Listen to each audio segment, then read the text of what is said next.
Mais je me dis, voyez bien, avoir une idée, c'est pas de l'ordre de la communication, en tout cas. Et c'est à ça que je voudrais en venir, parce que ça fait partie des questions qui m'ont été très gentiment posées.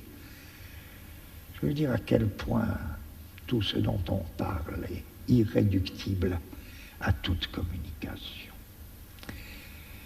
C'est pas grave, ça veut dire quoi? Ça veut dire, il me semble que, en un premier sens, on pourrait dire que la communication, c'est la transmission et la propagation d'une information. Or, une information, c'est quoi? C'est pas très compliqué, tout le monde le sait. Une information, c'est un ensemble de mots d'ordre. Quand on vous informe, on vous dit ce que vous êtes censé devoir croire. En d'autres termes, informer, c'est faire circuler un mot d'ordre. Les déclarations de police sont dites à juste titre des communiqués. On nous communique de l'information, c'est-à-dire on nous dit ce que nous sommes censés être en état ou devoir croire, ce que nous sommes tenus de croire. Ou même pas de croire, mais de faire comme si l'on croyait. Puisqu'on ne nous demande pas de croire, on nous demande de nous comporter comme si nous le croyions. C'est ça l'information, la communication, et indépendamment de ces mots d'ordre et de la transmission de ces mots d'ordre, il n'y a pas de communication, il n'y a pas d'information. Ce qui revient à dire que l'information, c'est exactement le système du contrôle. Et c'est vrai, enfin je dis des platitudes, c'est évident.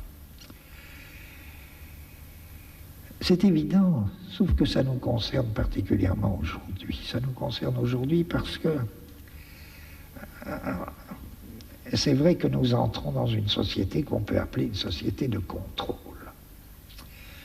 Vous savez, un penseur comme Michel Foucault avait analysé deux types de sociétés assez rapprochées de nous. Les unes qu'il appelait des sociétés de souveraineté, et puis les autres qu'il appelait des sociétés disciplinaires. Et ce qu'il appelait les sociétés disciplinaires, qu'il faisait partir nettement, parce qu'il y a toutes les transitions que vous voulez, avec Napoléon, qui était le passage typique d'une société de souveraineté à une société disciplinaire. La société disciplinaire, elle se définissait, c'est célèbre, les analyses de Foucault sont restées à juste titre célèbres, elle se définissait par la constitution de milieux d'enfermement. Prison, école, atelier, hôpital. Et les sociétés disciplinaires avaient besoin de ça. Ça a un peu engendré des ambiguïtés chez certains lecteurs de Foucault parce qu'on a cru que c'était la dernière pensée de Foucault. Évidemment, non. Foucault n'a jamais cru, et même il a dit très clairement que ces sociétés disciplinaires, elles n'étaient pas éternelles. Et bien plus, il pensait évidemment que nous entrions, nous, dans un type de société nouveau. Bien sûr, il y a toutes sortes de restes de sociétés disciplinaires, et pour des années, mais nous savons déjà que nous sommes dans des sociétés d'un autre type, qu'il faudrait appeler ces Burroughs qui prononçaient le mot, et Foucault avait une très vive admiration pour Burroughs. Burroughs proposait un nom très simple de contrôle. Nous entrons dans des sociétés de contrôle qui se définissent très différemment des disciplines. Nous n'avons plus besoin, ou plutôt, ceux qui veillent à notre bien n'ont plus besoin ou n'auront plus besoin de milieux d'enfermement. Vous me direz, c'est pas évident actuellement, avec tout ce qui se passe actuellement, mais c'est pas du tout la question. Il s'agit de, c'est peut-être pour dans 50 ans, mais actuellement déjà tout ça, les prisons, les écoles, les hôpitaux sont des lieux de discussion permanents. Est-ce qu'il ne vaut pas mieux répandre les soins à domicile? Oui, c'est sans doute l'avenir. Les ateliers, les usines, ça craque par tous les bouts. Est-ce qu'il ne vaut pas mieux les régimes de sous-traitance et même le travail à domicile? Bon, les prisons, c'est une question. Qu'est-ce qu'il faut faire? Qu'est-ce qu'on peut trouver? Est-ce qu'il n'y a pas d'autres moyens de punir les gens que la prison? C'est des vieux problèmes qui renaissent. Parce que les sociétés de contrôle ne passeront évidemment plus par des milieux d'enfermement. Même l'école. Même l'école, il faut bien surveiller actuellement les thèmes qui naissent. Ça se développera que dans 50 ans, 40 ans, pour nous expliquer que l'épatant, ce serait faire en même temps l'école et la profession. Ce sera très intéressant, parce que c'est ça l'identité de l'école et de la profession dans la formation permanente, qui est notre avenir. Ça n'impliquera plus forcément le regroupement d'écoliers dans un milieu d'enfermement. Ça pourra se faire tout à fait autrement. Ça se fera par Minitel, enfin tout ça, tout ce que vous voudrez. Épatant, ce serait des formes de contrôle. Voyez en quoi un contrôle, c'est pas une discipline. Je dirais par exemple d'une autoroute que là vous enfermez pas les gens, mais en faisant des autoroutes, vous multipliez des moyens de contrôle. Je ne dis pas que ce soit ça le but unique de l'autoroute, mais des gens peuvent tourner à l'infini et sans être du tout enfermés, tout en étant parfaitement contrôlés. C'est ça notre avenir, des sociétés de contrôle et pas des sociétés de discipline. Alors pourquoi je raconte tout ça? Bon, c'est parce que l'information, mettons que ce soit ça. L'information, bon, c'est le système contrôlé des mots d'ordre. Des mots d'ordre qui ont cours dans une société donnée. Qu'est-ce que l'art peut avoir à faire avec ça? Qu'est-ce que l'œuvre d'art? Vous me direz, allez, tout ça, ça ne veut rien dire. Alors parlons pas d'œuvre d'art. Parlons, disons au moins qu'il y a de la contre-information. Par exemple, il y a des pays où, dans des conditions particulièrement dures et cruelles, des pays de très dure dictature, où il y a de la contre-information. Bon. Du temps d'Hitler, les Juifs qui arrivaient d'Allemagne et qui étaient les premiers à nous apprendre qu'il y avait des camps d'extermination en Allemagne, ils faisaient de la contre-information. Ce qu'il faut constater, c'est que, il me semble, jamais la contre-information n'a suffi à faire quoi que ce soit. Aucune contre-information n'a jamais gêné Hitler. Non. Sauf dans un cas. Et quel est le cas? C'est là que c'est important. Ma seule réponse, ce serait la contre-information ne devient effectivement efficace que quand elle est. Et elle l'est par nature, donc c'est pas grave, que quand elle est ou devient acte de résistance. Et l'acte de résistance, lui, n'est ni information, ni contre-information. La contre-information n'est effective que quand elle devient un acte de résistance. Quel est le rapport de l'œuvre d'art avec la communication? Aucun. Aucun. L'œuvre d'art n'est pas un instrument de communication. L'œuvre d'art n'a rien à faire avec la communication. L'œuvre d'art ne contient strictement pas la moindre information. En revanche, il y a une affinité fondamentale entre l'œuvre d'art et l'acte de résistance. Alors là, oui, il y a quelque chose à faire avec l'information et la communication, oui, à titre d'acte de résistance.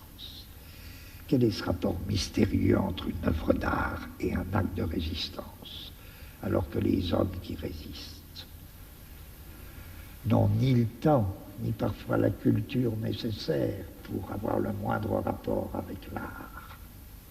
Je ne sais pas.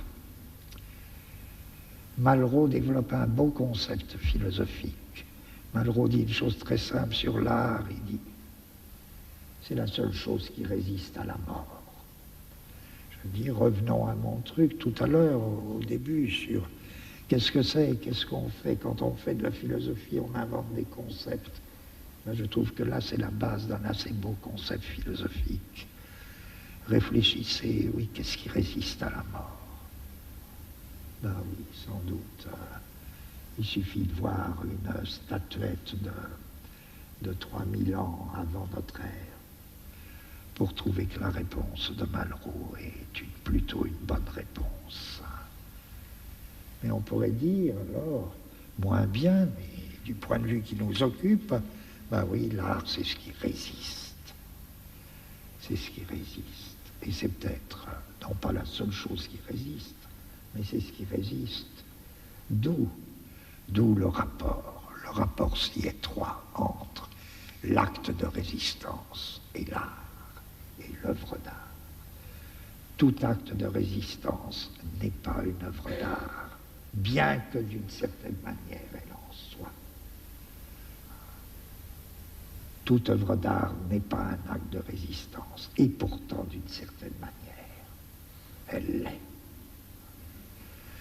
Quelle manière mystérieuse, là, il nous faudrait peut-être, je ne sais pas, il nous faudrait une autre réflexion, une longue réflexion pour...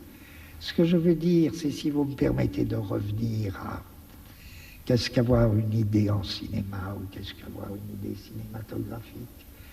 Lorsque je vous disais, prenez le cas, par exemple, entre autres, des strobes, lorsqu'ils opèrent cette disjonction voix-sonore, dans des conditions telles que, marquez l'idée, d'autres grands auteurs l'ont prise d'une autre manière. Je crois que chez les strobes, ils la prennent de la manière suivante. Cette disjonction, encore une fois, la voix s'élève, elle s'élève, elle s'élève.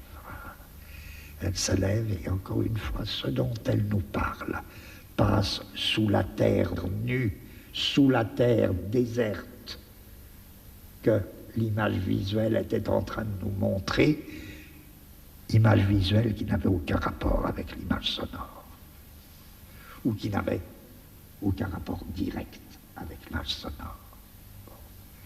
Or, quel est cet acte de parole qui s'élève dans l'air pendant que son objet passe sous la terre? Résistance. Acte de résistance. Et dans toute l'œuvre des strobes, l'acte de parole est un acte de résistance. De Moïse au dernier Kafka, en passant par, je ne cite pas dans l'ordre, je ne sais pas l'ordre, un non réconcilié jusqu'à Bach.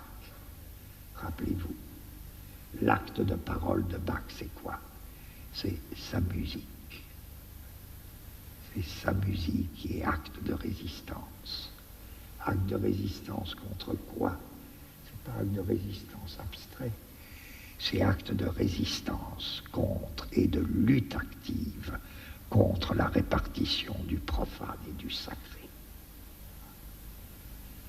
Et cet acte de résistance dans la musique culmine dans un cri, tout comme il y a un cri dans Wojciech. Il y a un cri de Bach.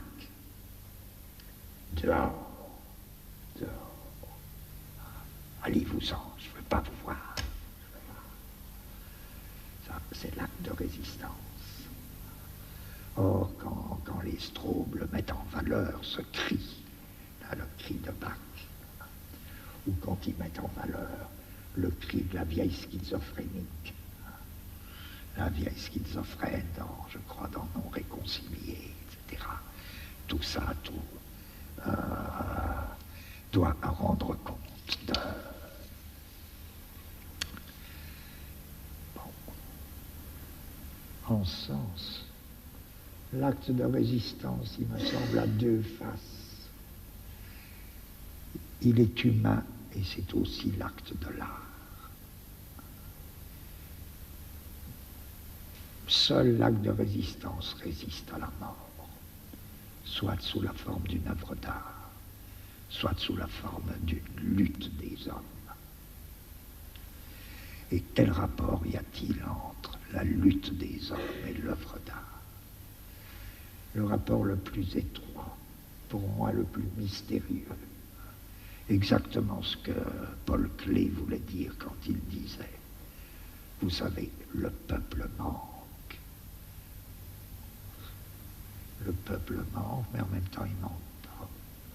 Le peuple manque, ça veut dire que n'est pas clair et ne sera jamais clair.